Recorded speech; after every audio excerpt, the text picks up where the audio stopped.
پیارے ریڈرز کو ہنا کا سلام۔ امید ہے آپ کو آج کی ویڈیو بہت پسند آنے والی ہے۔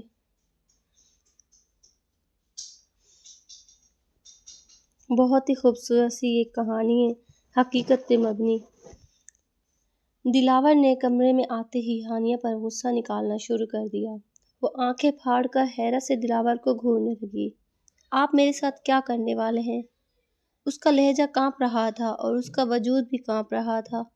دو ٹوک لہجے میں بولا، میں تمہیں تمہاری اوقات یاد دلانے کے لیے یہاں لایا ہوں اور تمہیں یہ باور کروانے کے لیے کہ تمہاری اس گھر میں اور میری زندگی میں کیا حیثیت ہے۔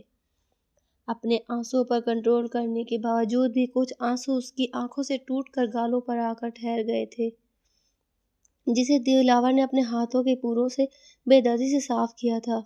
مگر روتی دھوتی ہوئی لڑکیاں بالکل بھی مجھے پسند نہیں ہیں، اس لیے میرے سامنے یہ فضول کے ڈرامے بند کرو۔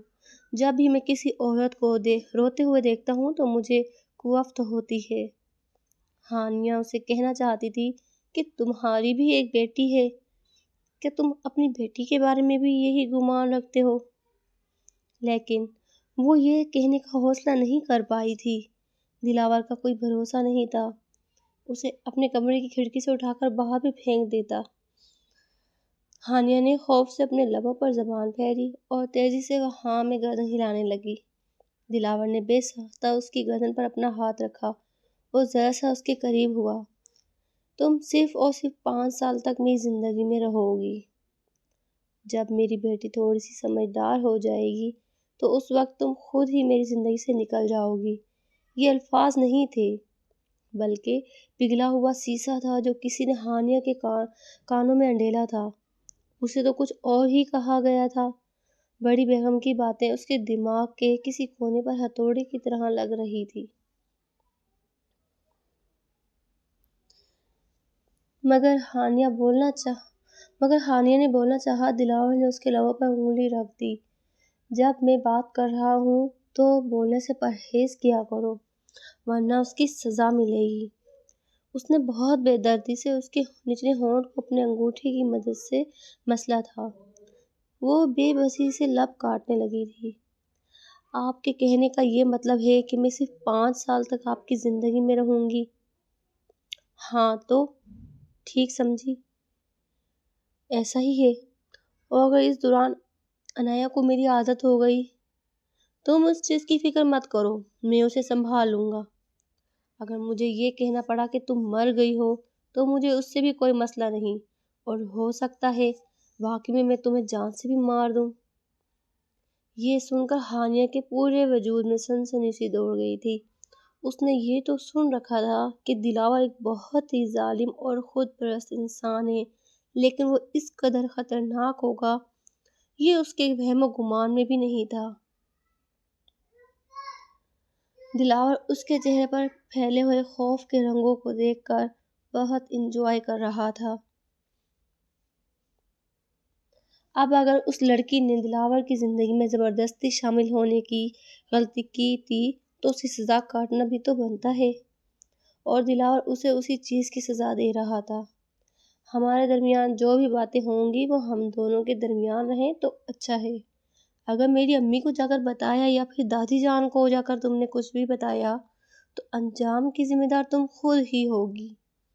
یہ کہہ کر دلاور نے بے ساختہ اس کی دھڑکنوں پر ہاتھ رکھ کر ہلکا سا مسلا، اور دوبارہ یہ بے وقوفی مت کرنا، میرے سامنے ادائیں دکھانے کی بھی ضرورت نہیں ہے، کیونکہ اس سے تم خود ہی مشکل میں پھنسو گی۔ ویسے بھی 5 سال کے بعد ہم دونوں نے الگ ہو جانا ہے، تو کہیں ایسا نہ ہو کہ ان 5 سالوں میں مجھ سے محبت کر بیٹھو جو بعد میں تمہارے لیے تکلیف کا باعث بنے۔ یہ کہہ کر وہ اس سے الگ ہونے ہی لگا کہ ہانیہ نے غیر ارادی طور پر اس کی شرٹ کو اپنے ہاتھوں کی مٹھیوں میں جکڑ لیا۔ پہلے تو دلاور کے ماتھے پر بل پڑے۔ ہانیہ نے فوراً سے اسے چھوڑا اور پھولی ہوئی سانسوں کے درمیان بامشکل بولی، اور اگر اس دوران آپ کو مجھ سے محبت ہو گئی تو؟ دلاور نے اپنی گردن پیچھے کی طرف گرا کر عجیب سے انداز میں ہنسا۔ اس کی آنکھوں سے ہنسنے کی وجہ سے پانی نکل آیا۔ میں اور محبت، دلاور کو کبھی بھی کسی عورت سے محبت نہیں ہو سکتی۔ آپ کو پہلے بھی تو عظمیٰ سے ہوئی تھی۔ اس سے پہلے وہ مزید کچھ کہتی، دلاور نے اس کا چہرہ اپنے ہاتھوں میں دبوچا اور خونخوار لہجے میں بولا، دوبارہ اس عورت کا نام میرے سامنے مت لینا، ورنہ مجھ سے برا کوئی نہیں ہوگا۔ میں تمہاری سانسیں تم پر تنگ کر دوں گا۔ ہانیہ کو لگ رہا تھا کہ اس کے جبڑے ٹوٹ جائیں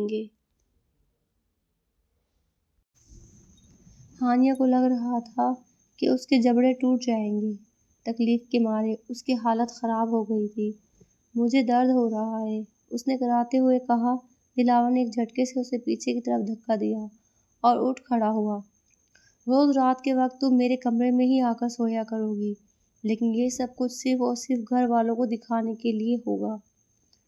اس دوران آپ میرے قریب نہیں آئیں گے اور نہ ہی مجھے ہاتھ لگانے کی کوشش کریں گے۔ ہانیہ نے ہمت کرتے ہوئے اپنی شرط بھی اس کے سامنے رکھی۔ تو وہ دل فریب انداز میں مسکرا دیا۔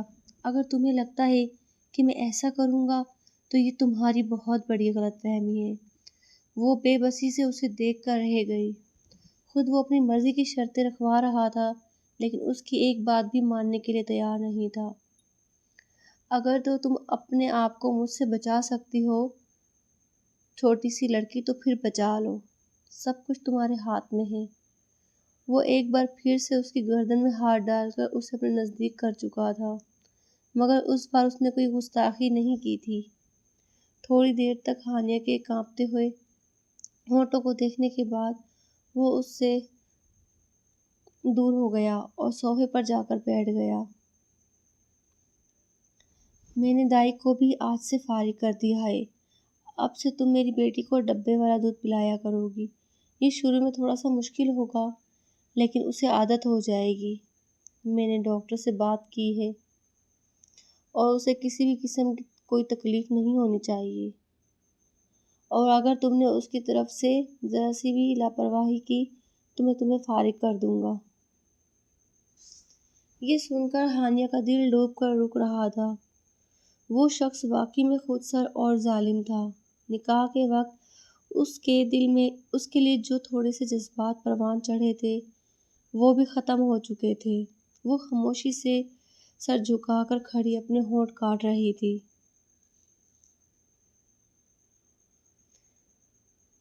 دلاور نے اسے اپنے ہاتھ سے کمرے سے نکلنے کا اشارہ کیا تو وہ اگلے ہی پل باہر کی طرف بھاگی تھی۔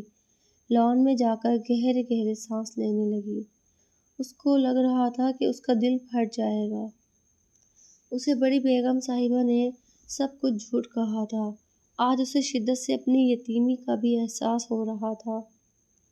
اگر اس کے ماں باپ زندہ ہوتے تو کوئی بھی اس کے ساتھ یہ سب کچھ نہ کر پاتا۔ دراصل اس کے پیرنٹس اس کے بچپن میں ہی ایک کار حادثے میں گزر گئے تھے۔ وہ اپنے تایا جان کے ساتھ رہتی تھی۔ اس کے تایا، تائی جان اور عظمیٰ اور ہانیہ ہی گھر میں ہوتے۔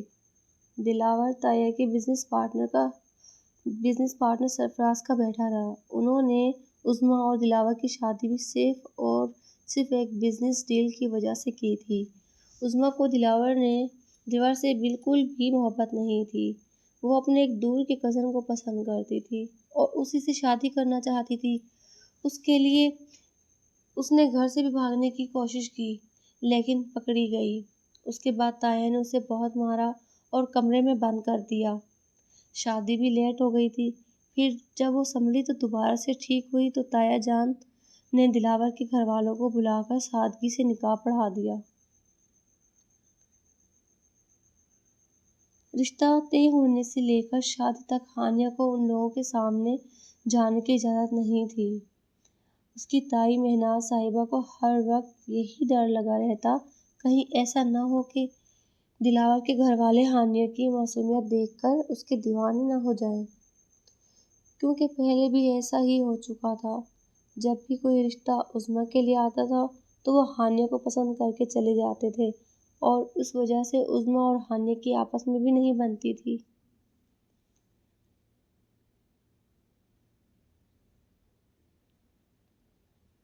شادی کے دن دلاور کی ہانیہ کے ساتھ بہت بری ٹکر ہوئی تھی۔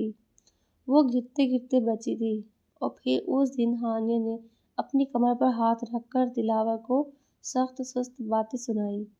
وہ اس دن دلاور سے پہلی بار مل رہی تھی، لیکن جب کافی دیر بولنے کے بعد بھی دلاور نے کوئی جواب نہ دیا تو ہانیہ نے غور کیا۔ اس کا حلیہ اور کپڑے دیکھ کر اس کو شدت سے کچھ غلط ہونے کا احساس ہوا، کیونکہ وہ اپنی کزن کے شوہر کو ذلیل کر چکی تھی۔ اگر آپ کا ڈرامہ پورا ہو گیا ہو تو راستہ چھوڑ دیں، دلاور نے اسے سائڈ پر ہونے کے لیے کہا، تو وہ فوراً سے پیچھے ہٹ گئی۔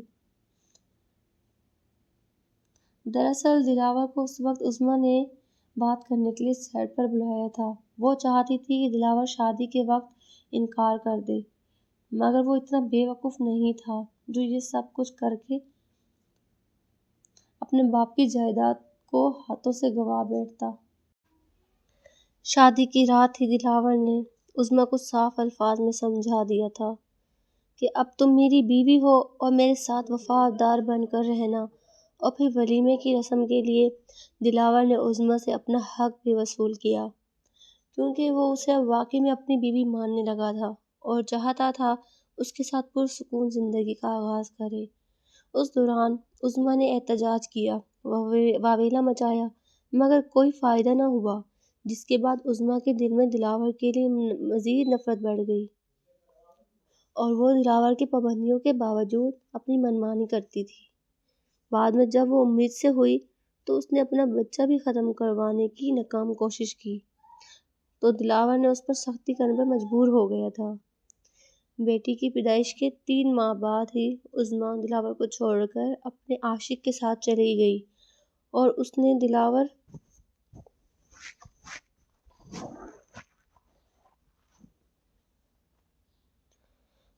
دلاور سے ڈائیورس بھی لے لی تھی۔ اس دن کے بعد دلاور کو عظمیٰ کے خاندان کے ہر فرد سے نفرت ہو گئی تھی۔ جہاں تک ہانیہ کا سوال تھا تو وہ عظمیٰ کی بیٹی ہے، بہت زیادہ اٹیچ تھی۔ اور پھر جب عنایت 6 مہینے کی ہوئی تو دلاور کی دادی نے فیصلہ کیا کہ وہ ہانیہ اور دلاور کی شادی کر دیں گے، اور ہانیہ کو بھی ایموشنل بلیک میل کیا تھا کہ اب تم پر اس بچی کی ذمہ داری بنتی ہے۔ دلاور نے اس بات پر بہت واویلا مچایا، لیکن وہ اس کے ساتھ ظلم نہیں کرنا چاہتا تھا، مگر اس کی دادی نے اسے سمجھایا کہ ہانیہ کو اس رشتے پر کوئی اعتراض نہیں ہے، وہ بھی یہ سب کچھ عنایت کی وجہ سے ہی کر رہی ہے۔ اصل میں رشیدہ بیگم چاہتی تھی کہ ان کے پوتے کا دوبارہ سے گھر بس جائے، اور انہیں اس کے لیے ہانیہ سے بہتر اور کوئی لڑکی نظر نہیں آ رہی تھی۔ اور اس کی ایک وجہ یہ بھی تھی کہ وہ جانتی تھی کہ عظمیٰ کے گھر والے اپنی غلطی کا مداوع کرنے کے لیے ہانیہ کو دلاور کے نکاح میں دے دیں گے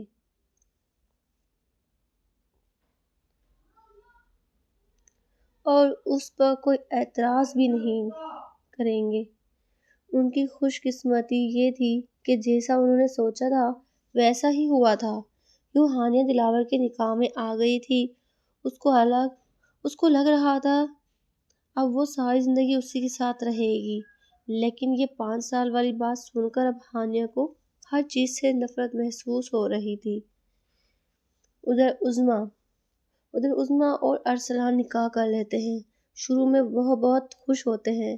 ارسلان عظمیٰ کو علیحدہ گھر میں رکھتا ہے۔ 2 مہینے ان کے اچھے سے گزر جاتے ہیں، پھر آہستہ آہستہ ارسلان کے سر سے عظمیٰ کی محبت کا بھوت اتر جاتا ہے۔ اس کے بعد ارسلان کے طعنے طنز، دن رات دیر تک باہر رہنا ان کے ماحول کو ڈسٹرب کر رہا تھا۔ اس کو شدت سے احساس ہو رہا تھا کہ اس نے کتنا غلط کیا، اپنے ماں باپ کے فیصلے کو ٹھکرا کر، اتنے اچھے شوہر کو ٹھکرا کر، جس کی اس نے کبھی قدر بھی نہ کی تھی، اور نہ اپنی چھوٹی سی بچی کو بھی چھوڑ کے آئی۔ وہ آج ارسلان بھی اسے بے رخی دکھا رہا ہے۔ اس کو شدت سے اس چیز کا احساس ہو رہا تھا کہ اس نے کتنا غلط قدم اٹھایا ہے، لیکن غلطی کرنے کے بعد ہی آپ کو پچھتاوا ہوتا ہے، ہمیشہ جب آپ کے ہاتھ سے سب کچھ نکل چکا ہوتا ہے۔ اور سسرال والے وہ تو بالکل بھی عظمیٰ کی شکل دیکھنے پر بھی آمادہ نہیں تھے۔ ارسلان کے گھر والوں نے 8 مہینے کے اندر ہی ارسلان کی دوسری شادی بھی کروا دی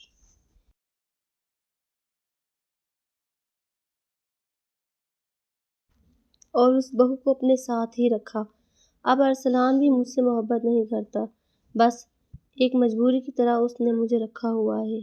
میں سوچتی ہوں کہاں گئی وہ محبت، کہاں گیا وہ عشق جس میں میں پاگل تھی، یا وہ بھی تو مجھ سے اتنی ہی محبت کرتا تھا۔ تو پھر آج کیا ہوا؟ عظمیٰ اب نہ آگے کی رہی اور نہ پیچھے کی۔ تھوڑی دیر بعد باہر گزارنے کے بعد وہ دوبارہ سے اندر آئی۔ عنایہ دائی کی گود میں سو رہی تھی۔ ہانیہ نے اسے بہت ہی آہستگی سے اپنی گود میں لیا اور دلاور صاحب دل کے بہت اچھے ہیں، آپ ان کی باتوں کا برا نہ منائیے گا۔ یہ سن کر ہانیہ کے ماتھے پر بر پڑ گئے تو ہانیہ کہتے بہتر یہی ہوگا کہ تم اپنے کام سے کام رکھو۔ یوں کسی سے بھی بدتمیز نہیں کرتی تھی وہ، لیکن کسی سے اونچی آواز میں بات نہیں کرتی، لیکن ابھی اسے دائی پر جو غصہ آ رہا تھا، اس وقت دلاور کی سائیڈ لیتا ہر اس بندے پر غصہ ہی آنا تھا۔ عنایہ کو اپنے کندھے کے ساتھ لگا کر وہ ایک بار پھر سے دلاور کے کمرے میں داخل ہوئی۔ وہ واش روم میں تھا، وہ فریش ہو رہا تھا۔ ہانیہ نے اسے یکسر نظر انداز کیا۔ اسے عنایہ کو کارٹ میں رکھا۔ دلاور شرٹ لیس واش روم سے باہر نکلا تھا۔ ہانیہ کو صوفے سے ٹیک لگا بیٹھا دیکھ کر اس کے لب مسکراہٹ میں ڈھل گئے۔ کیا تمہارا غصہ کم ہو گیا ہے؟ یہ سن کر اس نے اپنی گردن پھیری اور جھنجھلاتے ہوئے انداز میں کہا، میں فضول لوگوں کی وجہ سے اپنا موڈ خراب نہیں کرتی۔ کیا تم نے کیا کہا؟ ذرا دوبارہ سے کہنا، وہ اس کے آگے جھک کے گھورتے ہوئے بولا۔ ہانیہ کو شدت سے اپنی غلطی کا احساس ہوا۔ وہ کچھ بھی نہیں، میں بس یہ کہہ رہی تھی، بھلا آپ اتنے اچھے ہیں، میں یہاں پر کیسے غصہ کر سکتی ہوں؟ اس نے فوراً ہی یو ٹرن لیا، پھر دلاور کے چوڑے شانوں کے اوپر نظر جما کر بیٹھ گئی تھی۔ اسے یہ گھوڑی بہت پسند تھی۔ دلاور نے اس کی نظروں کی تپش دیکھی تو سیدھا چلتا ہوا اس کے قریب آ کر رکا۔ آپ پلیز شرٹ پہن لیں، میرا کمرہ ہے، میں جیسے مرضی چاہے یہاں پر رہوں، تمہیں مسئلہ نہیں ہونا چاہیے۔ اور تمہارے علم میں اضافے کے لیے میں بتا دوں کہ یہ میرا کمرہ ہے اور میں اسی طرح سوتا ہوں۔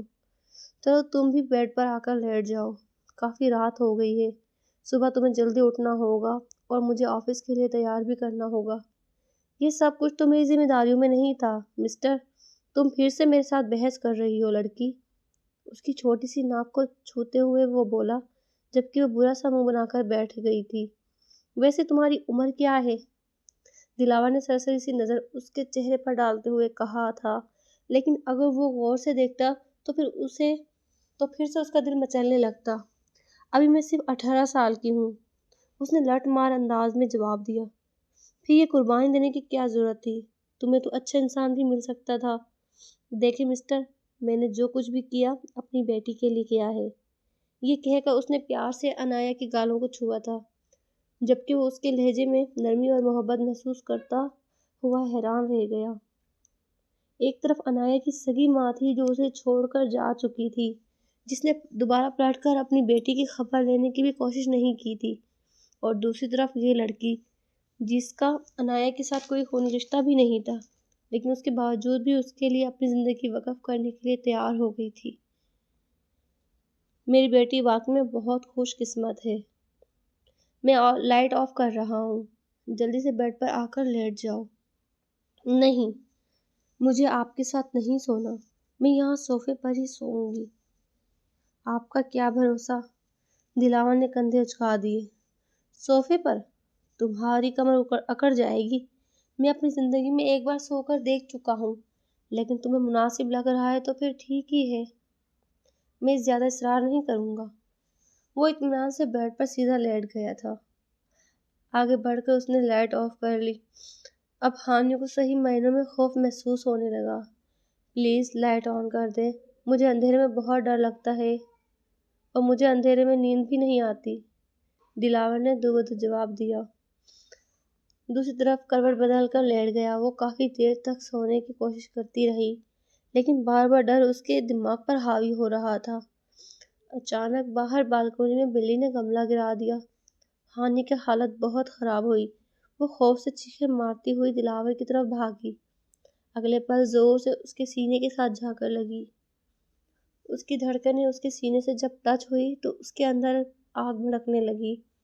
پلیز مجھے بچا لے، باہر بھوت آ گیا ہے، مجھے بھوتوں سے بہت ڈر لگتا ہے، وہ بہت خوفناک ہوتے ہیں۔ ٹانگیں اوپر کرو، کہیں ایسا نہ ہو تمہیں پکڑ کر تمہیں اپنے ساتھ لے جائیں۔ اس کی حالت سے لطف اندوز ہوتا اس کے کانوں میں جھکتے ہوئے شرارتی سے انداز میں سرگوشی کرنے لگا۔ ہانیہ نے فوراً سے اپنی ٹانگیں اوپر کی طرف کھینچی۔ اب وہ پوری کی پوری دلاور کے رحم و کرم پر موجود تھی۔ اس نے دلاور کے کندھوں پر اپنے ناخن مضبوطی کے ساتھ جمائے ہوئے تھے۔ نہ ہی اسے اپنی پوزیشن کا اندازہ تھا اور نہ ہی فی الحال اسے کوئی پرواہ تھی۔ میں نے تمہیں پہلے ہی کہا تھا کہ میرے پاس آ کر سو جاؤ، مگر تم خود ہی راضی نہیں ہو رہی تھی۔ میں تمہیں یہ بتانا بھول گیا، اس کمرے میں چڑیلیں بھی ہوتی ہیں۔ انایا کا کیا ہوگا؟ مجھے لگتا ہے انایا کو بھی مجھے بیڈ پر لے کر آنا چاہیے۔ وہ اٹھ کر جانے ہی لگی کہ وہ اس کی کمر پر ہاتھ ڈال کر اسے اپنے قریب کر لیا۔ اس کے بالوں میں منہ چھپاتے ہوئے بولا، انایا کی فکر مت کرو، چڑیلیں اسے کچھ نہیں کہتی، وہ صرف نئے آنے والے لوگوں کو ڈراتی ہیں۔ جبکہ تم زیادہ عرصے تک یہاں رہو گی تو وہ تمہاری بھی دوست بن جائیں گی۔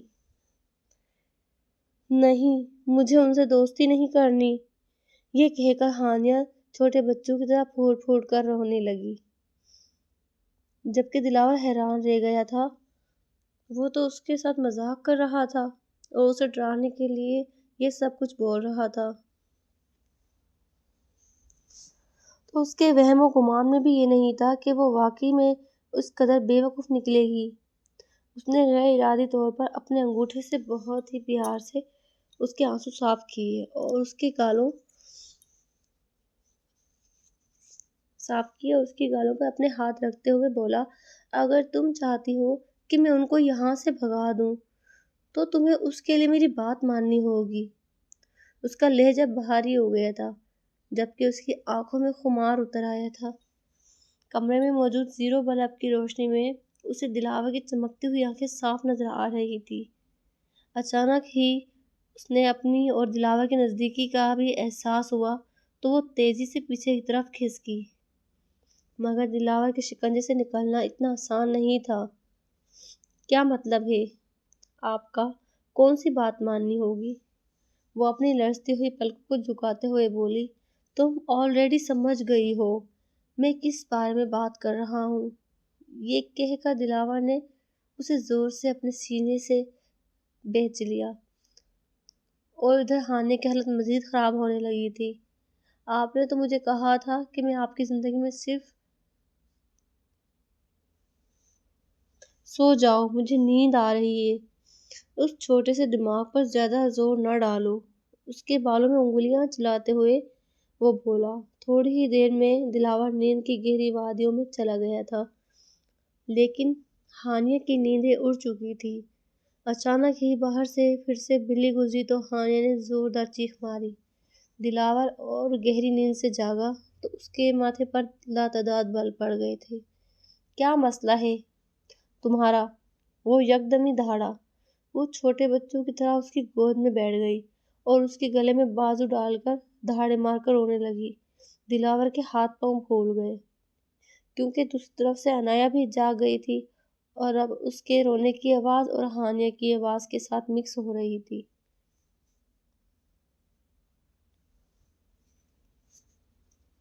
دادی جان نے کہا تھا کہ انایا کو ہانیہ سنبھالے گی، تمہاری زندگی کو خوشیوں سے بھر دے گی، وہ تمہاری بیٹی کے ساتھ ساتھ تمہیں بھی سنبھالے گی۔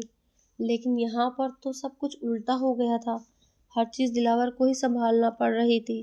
اس نے اس کی کمر کو تھپکا اور پیار بھری سرگوشی کر کے بولا، ریلیکس ہو جاؤ، یہاں پر کچھ بھی نہیں ہے۔ لیکن باہر سے مجھے دوبارہ سے آواز آئی تھی۔ دلاور نے اس کا ہاتھ پکڑ کر اسے اپنے ساتھ کھینچتا ہوا باہر لے گیا۔ بلی ان دونوں کو دیکھ کر میاؤں میاؤں کہنے لگی۔ ہانیہ کو ساری کہانی سمجھ میں آ گئی۔ مگر میں نے سنا ہے بلیوں کے روپ میں بھی چڑیلیں گھروں میں گھومتی ہیں۔ بس اب اس کے بعد ایک لفظ بھی ادا نہ کرنا۔ خبردار، جو ان فضول کی باتوں پر یقین کر کے دوبارہ تم نے کسی قسم کا ڈرامہ کیا۔ اب جاؤ اور جا کر نور کو سنبھالو اور مجھے سونے دو، خدا کا واسطہ ہے، مجھے بہت سخت نیند آ رہی ہے۔ اب کیا میں اکیلی جاگوں گی؟ تم مجھے بتاؤ کہ تمہیں اس گھر میں کیوں لایا گیا ہے؟ وہ آنکھیں چھوٹی چھوٹی کر کے اس کو گھورتے ہوئے بولا، تاکہ آپ مجھ سے پیار کریں۔ غیر ارادی طور پر ہانیہ کے لبوں سے نکلا تھا۔ ایک تو ڈر اور دوسرا نیند اس کے دماغ پر سوار تھی۔ اسے سمجھ نہیں آ رہی تھی کہ وہ کیا بول رہی ہے۔ دوسری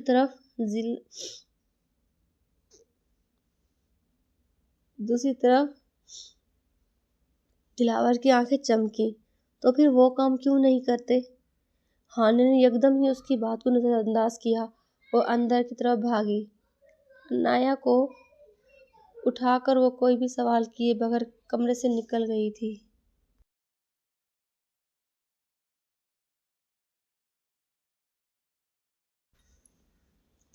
اب تھوڑی دیر پہلے کی جانے والی اپنی ہی حرکتوں پر اسے مزید رونا آنے لگا تھا۔ ہانیہ، تم اتنی بے وقوف کیسے ہو سکتی ہو؟ اور اتنی بے عزتی! وہ شخص مسلسل تمہیں ذلیل کر رہا ہے اور تم میں سیلف ریسپیکٹ نام کی چیز نہیں ہے۔ دیکھو، پہلی بات تو یہ ہے کہ میں تمہیں ذلیل نہیں کر رہا، صرف تمہیں سمجھا رہا ہوں۔ اپنے انتہائی قریب سے دلاور کی آواز سن کر وہ اپنی جگہ پر اچھل ہی پڑی تھی۔ وہ کچن میں عنایہ کے لیے دودھ گرم کرنے کے لیے آئی تھی کہ اچانک دلاور اندر چلا آیا۔ آپ یہاں پر کیا کر رہے ہیں؟ میں سوچ رہا تھا اس سے پہلے کہ تم اپنی چیخوں سے پورے گھر والوں کو جگاؤ، میں اپنی نیند قربان ہی کر دیتا ہوں۔ وہ مزید شرمندہ سی ہو گئی تھی۔ I am really sorry. آپ میری وجہ سے خود کو تکلیف نہ دیں۔ میں تمہاری وجہ سے کچھ بھی نہیں کر رہا، سب کچھ اپنی بیٹی کی وجہ سے کر رہا ہوں۔ تمہیں چائے بنانا آتی ہے؟ تو تھوڑی دیر کی خاموشی کے بعد دلاور نے دوبارہ سے سوال کیا۔ مجھے ہر طرح کا کھانا بنانا آتا ہے، بس آپ حکم کریں۔ وہ کھل کر مسکرا دیا تھا۔ فی الحال تو میرے لیے تمہیں ایک کپ چائے بنا دو، تمہاری بڑی مہربانی ہوگی، کیونکہ میرے سر میں درد ہونے لگا ہے۔ ہانیہ کو نئے سرے سے شرمندگی ہونے لگی تھی۔ اس نے عنایہ کو دلاور کی گود میں دیا اور فیڈر بھی اس کے حوالے کیا۔ اس کے بعد وہ اس کے لیے چائے بنانے لگی۔ اس دوران وہ دونوں ہلکی پھلکی باتیں کرتے رہے تھے۔ دلاور کو یوں لگ رہا تھا جیسے اس کی ساری خواہشات پوری ہو گئی۔ اسے اسی طرح کی ہی لڑکی کو اپنی زندگی میں شامل کرنا تھا، جو اس کے ساتھ اپنا وقت بانٹے، اپنی محبت اور اپنی عزت اور صرف اس کے لیے سنبھال کے رکھے۔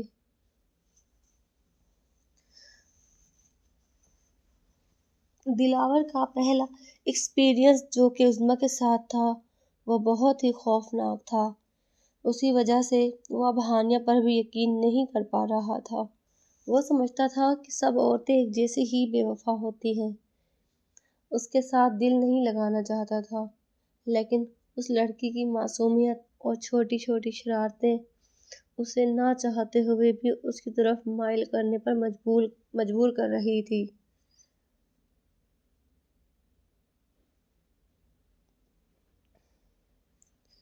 اب وہ دونوں چائے پی رہے ہوتے ہیں اور دلاور کہتا ہے اسے کہ تمہیں آگے پڑھنے کا شوق نہیں ہے؟ کافی دیر تک اس کی باتیں سننے کے بعد اس نے اچانک ہی یہ سوال کیا۔ ہانیہ نے کانوں کو ہاتھ لگایا۔ ماں قسم، کتابوں کو دیکھتی ہوں تو دم گھٹنے لگتا ہے۔ تایا جان ڈانٹا کرتے تھے کہ اگر پڑھو گی نہیں تو اچھے گھر میں شادی کیسے ہوگی، لیکن دیکھے نا، میں نے اپنے تایا کو غلط ثابت کر دیا۔ اب شہر کے سب سے بڑے بزنس مین کی بیوی ہوں۔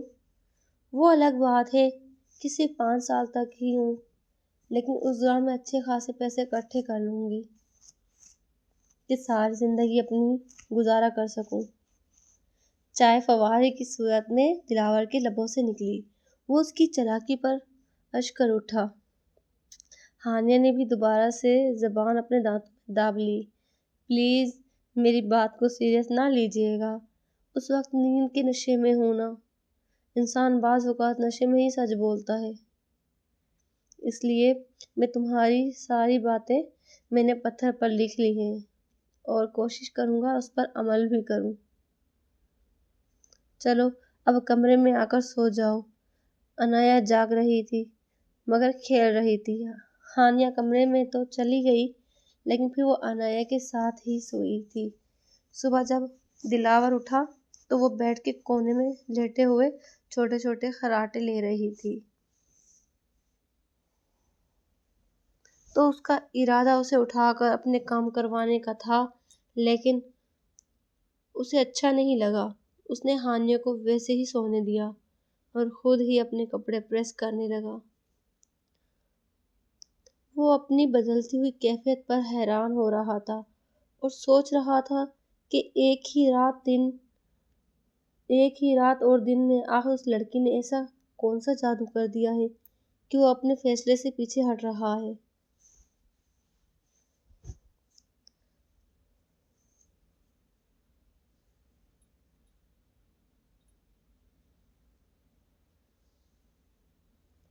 جب وہ آفس میں موجود تھا تب بھی اس کا ذہن بار بار بھٹک کر ہانیہ کی طرف ہی جا رہا تھا۔ اس نے شام کو ہانیہ کو اپنے ساتھ باہر چلنے کے لیے کہا تو وہ انایا کی وجہ سے انکار کرنے لگی۔ اس نے نور کو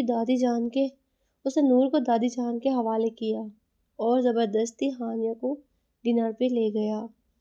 وہ اس دوران بھی اپنی پوری توجہ دلاور پر مرکوز کیے بیٹھی تھی۔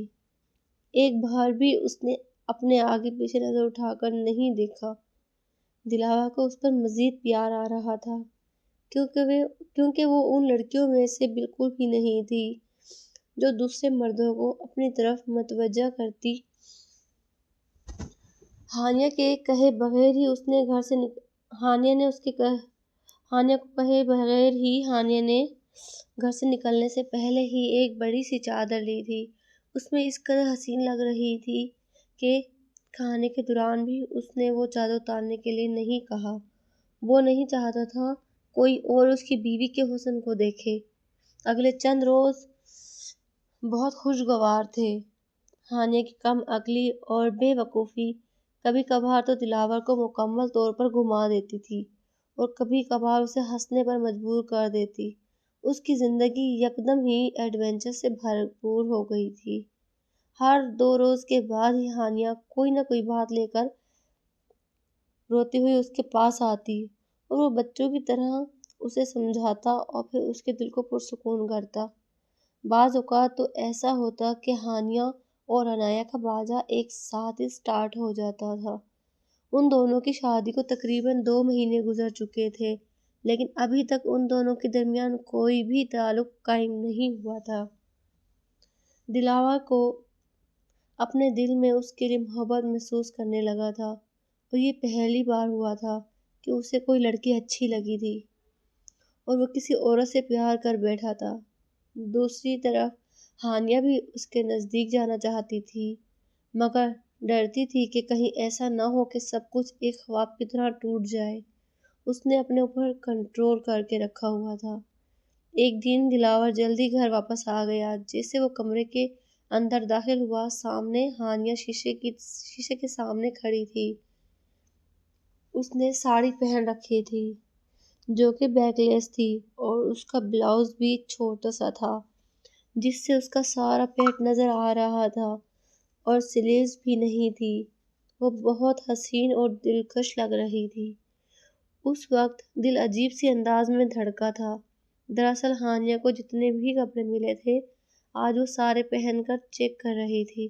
جب اس نے یہ ساڑی دیکھی تو حیران رہ گئی مگر شوق کو مد نظر رکھتے ہوئے اس نے فیصلہ کیا کہ وہ صرف پہن کر دیکھے گی۔ اس سے پہلے وہ کمرے کو لاک لگانا بھول گئی تھی۔ دلاور کو اچانک سامنے دیکھ کر ہانیہ کے ہاتھ پاؤں ٹھنڈے پڑ گئے۔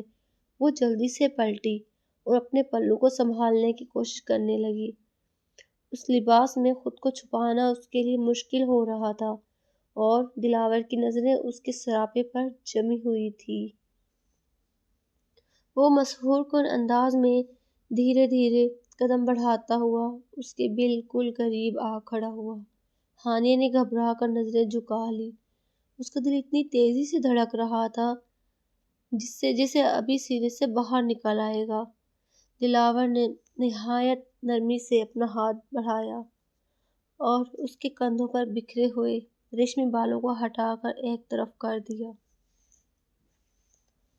ہانیہ کے بدن میں ایک سنسنی سی دوڑ گئی۔ اس نے لرزتے ہوئے لبوں سے کچھ کہنا چاہا۔ دلاور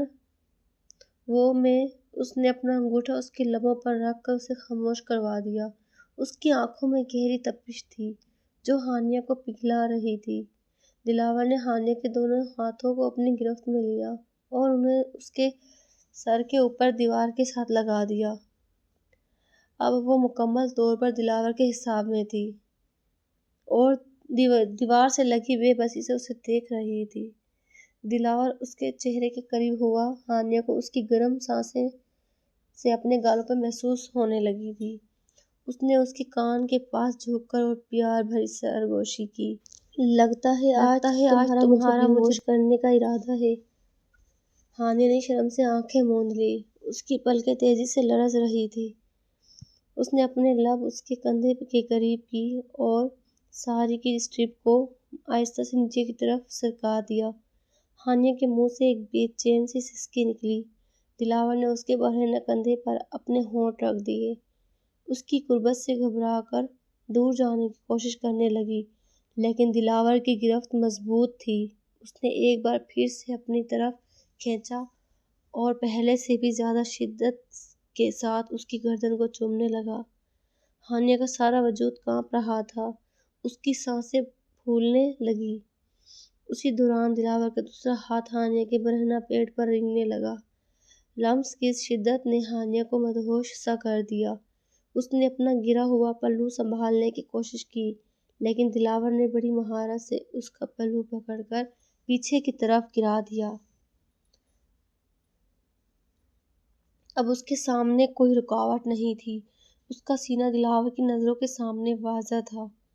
وہ جذبات اور شرم سے دھورے ہوئے جا رہے تھے جبکہ وہ اسے اپنی محبت اور قربت کے رنگ میں رنگنے کے لیے پوری طرح آمادہ نظر آ رہا تھا۔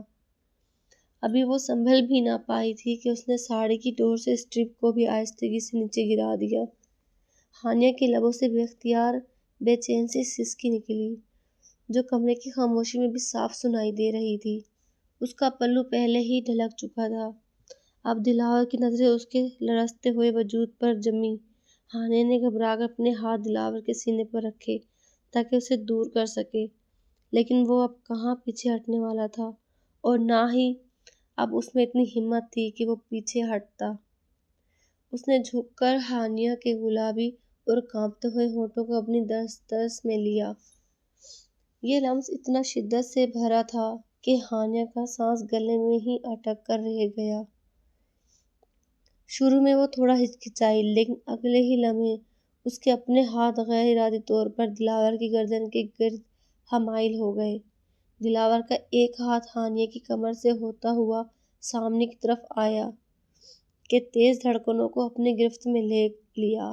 لمس کے درد اور شدت نے ہانیہ کے پورے بدن میں سنسنی دوڑا دی۔ اسے ایسا محسوس ہو رہا تھا جیسے اس کا جسم پگھل کر ختم ہو جائے گا۔ اس کے لیے اپنی ٹانگوں پر سیدھا کھڑا ہونا ناممکن ہوتا جا رہا تھا۔ اس کے پاؤں جواب دے رہے تھے اور وہ بار بار دلاور کے سہارے پر خود کو سنبھالے ہوئے تھی۔ ہانیہ کے لبوں سے بار بار نکل آتا پلیز دلاور پلیز۔ اس کا لہجہ لرز رہا تھا اور آنکھوں میں نمی تیرنے لگی لیکن دلاور اس وقت رکنے کے موڈ میں بالکل بھی نہیں تھا۔ وہ ہر بار اپنے لبوں کی تبر سے ہانیہ کی آواز کو دبا دیتا اور اسے مزید اپنے حصار میں جکڑ لیتا۔ ہانیہ کی سسکی مدھم ہوتی جا رہی تھی اور اس کی جگہ ایک عجیب سی بے خودی نے لے لی۔ جب اس نے محسوس کیا کہ ہانیہ بالکل نڈھال ہو چکی ہے اور اس کا وجود اس کے سہارے کے بغیر گر جائے گا تو ایک جھٹکے سے اسے اپنے مضبوط باہوں میں بھر لیا۔ ہانیہ نے ڈر اور شرم کے مارے اپنا چہرہ دلاور کے چوڑے سینے میں چھپا لیا۔ دلاور اسے گود میں اٹھائے بیڈ کی طرف بڑھنے لگا۔ اس کی نظر مسلسل ہانیہ کے چہرے پر تھی جو شرم سے دہک رہا تھا۔ بیڈ کے قریب پہنچ کر اس نے نہایت نرمی سے ہانیہ کو بیڈ پر لٹایا اور خود بھی اس کے اوپر جھک گیا۔ بیڈ پر لیٹے ہوئے ہانیہ نے لرزتے لہجے میں کہا۔ اس کی پلکیں لرز رہی تھی اور اس کا سینہ بھی بار بار اوپر نیچے ہو رہا تھا، جو کہ دلاور کے لیے کسی امتحان سے کم نہیں تھا۔ آج سے پہلے اس نے کبھی بھی خود پر اتنا کنٹرول نہیں کیا تھا۔ وہ پورا کا پورا ہانیہ کے اندر اتر جانا چاہتا تھا، لیکن ہر بار ہی وہ بیچ میں کچھ نہ کچھ بول کر رغبت کے لمحات میں خلل ڈال دیتی۔ دلاور اسے سختی سے خاموش کروانا چاہتا تھا۔ وہ ڈرتا تھا کہ ایسا نہ ہو کہ ہانیہ کو تکلیف پہنچ جائے۔ اسے درد بالکل بھی نہیں دینا چاہتا تھا۔ اس کا مقصد صرف اور صرف اپنی عورت کو سکون پہنچانا تھا اور اسے خود میں گم کر دینا۔ مگر ہانیہ اس کے لیے تیار نہیں تھی۔ وہ دوبارہ سے اسے خود سے دور ہٹانے کی کوشش کرتے ہوئے بولی، دلاور، آپ نے تو کہا تھا کہ 5 سال بعد ہمارا معاہدہ۔ دلاور نے فوراً اس کے لبوں پر انگلی رکھ کر اسے خاموش کروا دیا۔ اس کی آنکھوں میں صرف اور صرف خمار اور اس کی غربت کا نشہ تھا۔ وہ سب بکواس تھا۔ میں فضول بول رہا تھا۔ میں اپنے الفاظ پر بہت شرمندہ ہوں۔ مجھے معاف کر دو۔ ہانیہ کا دل یہ سن کر سکون میں آ گیا تھا۔ اس نے بہت ہمت جمع کی اور خود کو دلاور کے قریب کیا۔ اگلے پل وہ خود جڑ کر دلاور کی گود میں جا بیٹھی۔ اس نے حیرت سے اور خوشی کے ملے جلے جذبات سے اسے دیکھا۔ ہانیہ نے اپنی باہیں اس کے گلے میں ڈال دیں اور اپنے لب اس کے ہونٹوں پر رکھ دیے۔ اس لمحے ہانیہ کی بے قراری دگنی رہی۔ اس کا وجود پیاسی زمین کی طرح دلاور کی محبت کا طلبگار تھا۔ دلاور کے ہاتھ اس کے سر پر جمے ہوئے تھے۔ وہ مسلسل اس کے بالوں میں انگلیاں پھیر رہا تھا، جبکہ ہانیہ کے ہاتھ دلاور کی گردن پر کبھی اس کی کمر پر خراشیں مارنے لگتی تو کبھی اس کے سینے کو زخمی کرنے لگتی۔ اس کا پورا جسم لال ہو گیا تھا، لیکن وہ دونوں ہی اس وقت اپنے ہوش و حواس میں نہیں تھے۔ دونوں ہی ایک دوسرے میں گم ہو چکے تھے۔ انہیں کسی چیز کی پرواہ نہیں تھی۔ اس کے چہرے سے بال ہٹاتے ہوئے اس کے ماتھے کو چوما۔ ہانیہ نے اپنا سر جھکا کر دلاور کے برہنہ سینے کو چوما۔ اگلے پل اس کے دل والے مقام پر اپنے لب رکھ چکا تھا۔ میں ہانیہ کی بے قراری بڑھ رہی تھی۔ اس کے ہاتھ کانپ رہے تھے اور وہ بار بار دلاور کے بالوں میں انگلیاں چلا رہی تھی۔ اسے لگ رہا تھا کہ اگر وہ اس لمحے دلاور سے دور ہوئی تو شاید اس کا دم نکل جائے گا۔ اس کی سسکیاں اور بے چین سانسیں دلاور کو یہ باور کروا رہی تھی کہ اب وہ صرف اور ہمیشہ کے لیے اس کے پاس رہنا چاہتی ہے۔ اس کے بعد دلاور نے ہانیہ کو نہایت احتیاط سے بیڈ پہ لٹایا۔ اس کی نظریں ہانیہ کے برہنہ پیٹ پر ٹھہر گئیں، جو سانسوں کی وجہ سے اوپر نیچے ہو رہا تھا۔ دلاور نے اس کے پیٹ کے نازک حصے پر اپنے لب رکھ دیے۔ چادر کو اپنی مٹھیوں میں جکڑ لیا ہانیہ نے، اور اس کی کمر ایک کمان کی طرح اوپر اٹھی تھی۔ ہانیہ کی بے قراری نے اسے بے حال کر دیا تھا۔ اس کا پورا وجود کانپ رہا تھا اور اس کے لبوں سے سسکیاں نکل رہی تھیں۔ وہ چاہتی تھی یہ لمحہ یہیں رک جائے اور دلاور کا یہ لمحہ اسے ہمیشہ کے لیے اپنی قیدی بنا لے۔ دلاور کی یہ قربت اسے بری طرح سے پاگل کر چکی تھی۔ اس کو بری طرح سے بے چین کرنے کے بعد دلاور اس کے گرد اپنے بازو حمائل کیے اور خاموشی سے اس کے چہرے کو دیکھنے لگا۔ ہانیہ کے انداز میں بے چینی اسے مسرور کر رہی تھی۔ یوں ہی خاموشی سے اپنے اوپر جھکا ہوا دیکھا، یہ آگے بڑھ کر دلاور کے ہونٹوں کو چوم لیا۔ میں نے تمہیں اچھا خاصا شریف سمجھتا تھا، اور میں بھی آپ کو شریف سمجھتی تھی مسٹر، وہ دو بدو بولی۔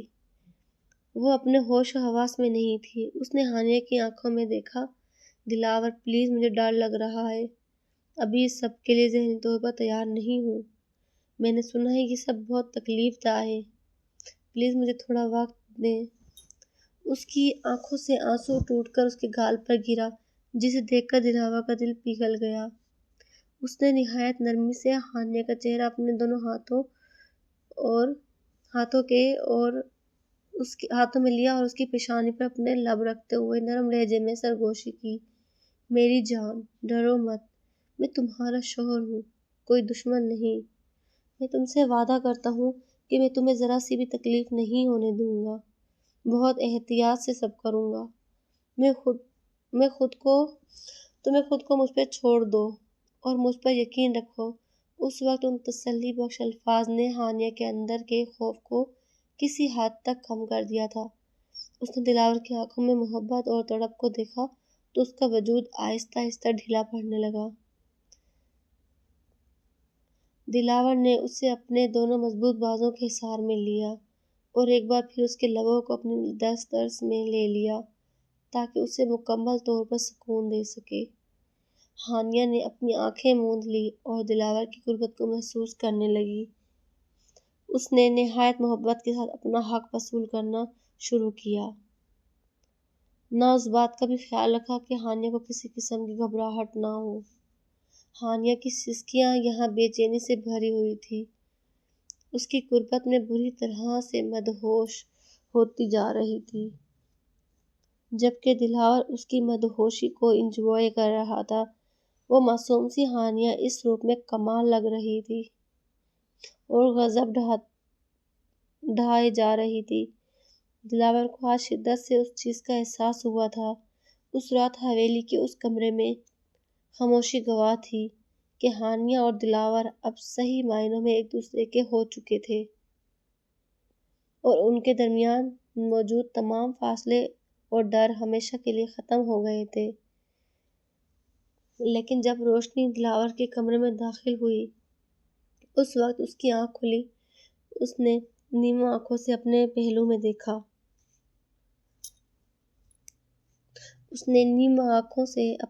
میں دیکھا لیکن وہاں صرف خالی بستر تھا، ہانیہ وہاں موجود نہیں تھی۔ دلاور کے ماتھے پر بل بڑھ گئے۔ اس نے سوچا شاید وہ عنایہ کو لے کر باہر گئی ہو، لیکن اس لمحے اسے اپنی بالکنی سے دبی دبی سسکیوں کی آواز آئی۔ اس نے تیزی سے بیڈ سے نیچے اٹھا اور بالکنی کی طرف دوڑ پڑا۔ وہاں کا منظر دیکھ کر اس کا دل کاٹ کر رہ گیا۔ ہانیہ زمین پر بیٹھی اپنا چہرہ دونوں ہاتھوں میں چھپائے رو رہی تھی، اس کے کندھے شدت غم سے لرز رہے تھے۔ دلاور نے تڑپ کر اسے پکارا، ہانیہ، کیا ہوا؟ تم یہاں اس حال میں کیوں بیٹھی ہو اور کیوں رو رہی ہو؟ دلاور نے آگے بڑھ کر اس کے کندھے پر ہاتھ رکھا، ذرا سے جھٹکے سے اپنا سر اٹھایا۔ اس کی آنکھیں رونے کی وجہ سے سرخ ہو چکی تھیں اور چہرہ سوچوں سے تر تھا۔ دلاور کو اپنے قریب دیکھ کر اس کے رونے میں اضافہ ہو گیا۔ وہ ہچکیاں لیتے ہوئے بولی، دلاور، آپ نے مجھے سمجھایا تھا، آپ نے بار بار کہا تھا کہ مجھے خود کو آپ سے دور رکھنا ہوگا، آپ کی بات کیوں نہیں مانی میں نے؟ کیوں میں اپنے جذبات پر قابو نہ رکھ سکی؟ اس کو حیرت سے دیکھتا رہا، اپنی بات جاری رکھتے ہوئے تھی، اب سب کچھ ختم ہو گیا، ہم دونوں کے درمیان وہ سب کچھ ہو گیا جو نہیں ہونا چاہیے تھا۔ اب جب 5 سال مکمل ہوں گے اور آپ مجھے خود سے دور کر دیں گے تو میں کیا کروں گی؟ اور اگر اس دوران اس طرح میں حاملہ ہو گئی تو اس بچے کا کیا ہوگا؟ وہ تو بن ماں کے رہ جائے گا یا پھر بن باپ کے۔ یہ سب میری غلطی ہے، مجھے آپ کے قریب بھی نہیں آنا چاہیے تھا۔ ہانیہ کی معصومانہ باتوں نے دلاور کے دل کو چھلنی کر دیا۔ وہ جانتا تھا کہ اس کی کہی ہوئی کڑوی باتیں ہانیہ کے ذہن پر نقش ہو چکی ہیں۔ وہ فوراً ہانیہ کے سامنے گھٹنوں کے بل بیٹھا اور اسے زبردستی اپنے سینے سے لگا لیا۔ ہانیہ نے اس کے سینے پر اپنا ہاتھ مار کر دور کرنا چاہا، لیکن اس نے مزید اسے سختی سے بھینچ لیا۔ چپ ہو جاؤ ہانیہ، ایک لفظ بھی مت بکنا، اس کے بالوں میں اپنا چہرہ چھپاتے ہوئے نہایت پیار بھرے انداز میں کہا، پہلی بات تو یہ ہے کہ تم نے کچھ بھی غلط نہیں کیا اور نہ ہی میں نے کوئی گناہ کیا ہے۔ تم میری بیوی ہو، میرا مان ہو، میری عزت ہو۔ اور وہ 5 سال والی بات، اسے خود سے تھوڑا الگ کر کے اس کی آنکھوں میں دیکھا، جہاں اب صرف سچائی تھی، وہ سب جھوٹ تھا۔ حقیقت سے اس کا دور دور تک کوئی تعلق نہیں ہے۔ میں نہیں جانتا تھا میں نے وہ الفاظ کیوں ادا کیے۔ سچ تو یہ تھا، جب پہلی بار میں نے تمہیں دیکھا تھا تب تم مجھے بے حد اچھی لگی تھی، مگر اس وقت مجھے موقع ملتا تو میں تمہیں اپنی زندگی میں شامل کر لیتا، لیکن اس وقت حالات میرے قابو میں نہیں تھے۔ اور تمہیں کیا لگا، گھر والے مجھ پر اپنا حکم چلائیں گے اور میں خاموشی سے ان کی باتیں مان لوں گا؟ شادی کرنے کا فیصلہ بھی میرا ہی تھا، کیونکہ میں تمہیں پسند کرتا تھا، تمہیں کھو چکا تھا لیکن دوبارہ نہیں کھونا چاہتا تھا۔ اور نہایت مان سے بولا، میں تمہیں کبھی بھی خود سے دور نہیں کروں گا، کچھ سال کے لیے نہیں، بلکہ میری زندگی کی آخری سانس تک کے لیے۔ میری زندگی میں تم آئی ہو، اور رہی بات بچے کی، تو وہ ہماری محبت کی نشانی ہوگا، ہم مل کر پالیں گے اسے، میں تمہیں چھوڑنے کا سوچ بھی نہیں سکتا۔ ہانیہ نے حیرت بھری نظروں سے اسے دیکھا، کیا آپ سچ بول رہے ہیں؟ آپ مجھے چھوڑیں گے نہیں؟ اس کے ماتھے پہ بوسہ دیا اور سرگوشی کی، کبھی نہیں۔ اب یہ رونا بند کرو، کیونکہ تمہارے آنسو مجھے تکلیف دے رہے ہیں۔ دوبارہ کبھی خود کو قصوروار مت ٹھہرانا۔ ہانیہ نے سکون کا ایک لمبا سانس لیا اور دوبارہ اس کے سینے میں سر چھپا لیا۔ وہ پیار سے اس کے بالوں میں انگلیاں چلانے لگا۔ وقت تیزی سے گزرتا چلا گیا۔ ایک شام حویلی میں آنے والی شخصیت نے سب کو حیران کر دیا۔ عظمیٰ، جو 2 سال بعد اپنی 3 ماہ کی بیٹی اور شوہر کو ٹھکرا کر اپنے نام و نہاد عاشق کے ساتھ بھاگ گئی تھی، پھر ان لوگوں نے اسے بیچ راستے میں چھوڑ دیا تھا، اور اب وہ ٹھکرائی ہوئی عورت بن کر واپس آئی تھی۔ دلاور، میں اپنی بیٹی کو لینے آئی ہوں، وہ میری اولاد ہے، اس پر میرا حق ہے، اس نے روتے ہوئے کہا۔ دلاور ابھی آفس سے آیا تھا، سکون سے اٹھا، عظمیٰ کے سامنے آ کر کھڑا ہو گیا۔ اس کی آنکھوں میں اب عظمیٰ کے لیے نہ نفرت تھی اور نہ ہی تڑپ، صرف ایک بیزاری تھی۔ حق، مسکراہٹ کے ساتھ کہا، حق وہ ہوتا ہے جو نبھایا جائے۔ تم نے تو اسے اس وقت چھوڑا تھا جب اسے تمہاری سب سے زیادہ ضرورت تھی۔ ہانیہ عنایہ کو گود میں لیے کمرے سے باہر آتی ہے۔ اب 2.5 سال کی ہو چکی تھی اور وہ ہانیہ کے گلے میں باہیں ڈالے اسے ماما کہہ کر پکار رہی تھی۔ جب اس نے ایک ہاتھ عنایہ کی طرف بڑھانا چاہا تو عنایہ نے اپنا چہرہ ہانیہ کے کندھے میں چھپا لیا۔ یہ منظر عظمیٰ کے لیے کسی تمانچے سے کم نہیں تھا۔ تو دلاور کہتا ہے، دیکھ لیا تم نے؟ فخر سے ہانیہ کے کندھے پر ہاتھ رکھا اور عظمیٰ کی آنکھوں میں آنکھیں ڈال کر بہت پرسکون لہجے میں کہا، میں ہانیہ کے ساتھ بہت خوش ہوں۔ اس نے نہ صرف مجھے سنبھالا، بلکہ میری بیٹی کو وہ محبت دی ہے جو تم کبھی سوچ بھی نہیں سکتی۔ اب اس گھر میں تمہاری کوئی جگہ نہیں ہے۔ عظمیٰ کو حویلی میں ذلیل ہو کر لوٹنا پڑا۔ اسے احساس ہو چکا تھا کہ اس نے اپنی زندگی کا سب سے بڑا اثاثہ کھو دیا ہے۔ عظمیٰ کا جانے کے بعد دلاور نے ہانیہ کی طرف دیکھا، جس کی آنکھوں میں ابھی بھی تھوڑی سی گھبراہٹ تھی۔ اس نے اسے قریب کیا اور اس کے ماتھے پر بوسہ دیتے ہوئے سرگوشی کی۔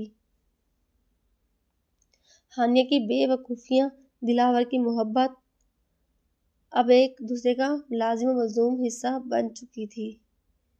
کہانی کیسی لگی کمنٹ سیکشن میں اپنی رائے کا اظہار کیجیے گا۔